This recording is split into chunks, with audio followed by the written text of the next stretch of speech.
And right now you can forget about preferences. Let's talk about something serious. So you look at the Photoshop, you open this once again, and you wondered, what is all that? How to eat this? Like, you have no idea what is it. So let me tell you very clearly what's here, and maybe what's here. So you see, to edit the images, we always use some kind of tools.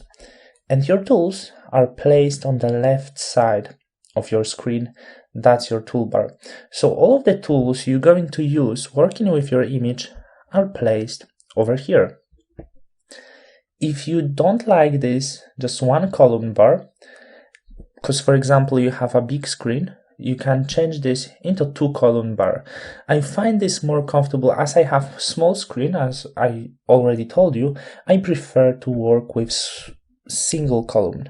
However, as I said, if you have big screen, maybe you will find better to work with a double column, and all what you need, it's over here. So what's then on the other side? On the other side, you just have few panels. So the panels, it's kind of some of your adjustments you're going to work, your layers, the panels that you're going to use in Photoshop. You can change them, how they look like, even it doesn't say you anything what's the panels. Trust me, you don't need this knowledge. This is your workspace. Of course, you can change these panels. As you can see, I can take off this panel, and this looks a bit different. I can take off this panel, and it looks a bit different once again. Our workspace will be here, not our workspace, but our work will be placed here as a layers. So that's probably the most important panel that you're always going to keep. The other one, which is adjustments, probably you're always going to keep. And here you have color. I barely use it over here, but it's really so important for me. So as you can see, I work with very basic panels. Here we have some of the helpful panels as history, etc. I took it off, which doesn't look that great right now. Cannot place, but doesn't matter. Here we have some other panels with some options like history, actions, etc. I changed this a little bit, so just reset essentials. Okay, and we are back over here. What the next thing that you can do with panels, you can change the size of it. You can make it a bit bigger if it's too small, but I don't think so. You can make this panel bigger a bit, and you can see this a bit more clear. As I was saying before, you have history, properties, etc. But again, it's not something that you want to bother about. When you start working with Photoshop, the probably only one thing you need is your basic essential panel. Essentials is just a name for the basic panel. So as you can see, everything is very clear. It doesn't look so complicated right now, I believe. And you are pretty much into painting.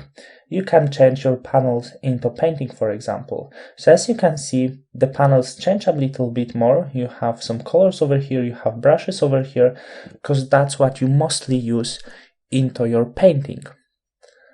And of course, the layers, this panel stays over here, because as I said, this is where your works is, so this panel is the most important.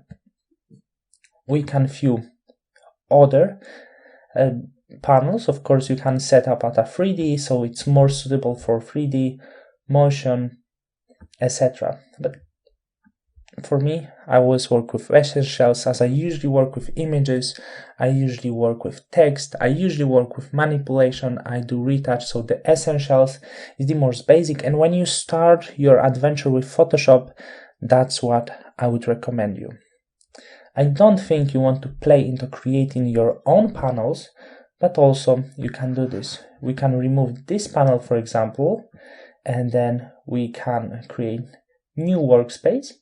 Hit over here, and we can call it mine, for example. So save and have a look. This is called mine. So you can create your own, but I don't think when you start actually working with Photoshop, you need to change anything here. I'm just telling you this to give you a bit of idea what's over here. So here's your workspace, here's the panels you're going to use work, here are the tools, and on the top there's many bars. So there's here's some options that you're going to use, and mostly you're going to work with this area. But of course, about many bar, we're going to talk much more in every lesson. So I'm going to explain you every part of this.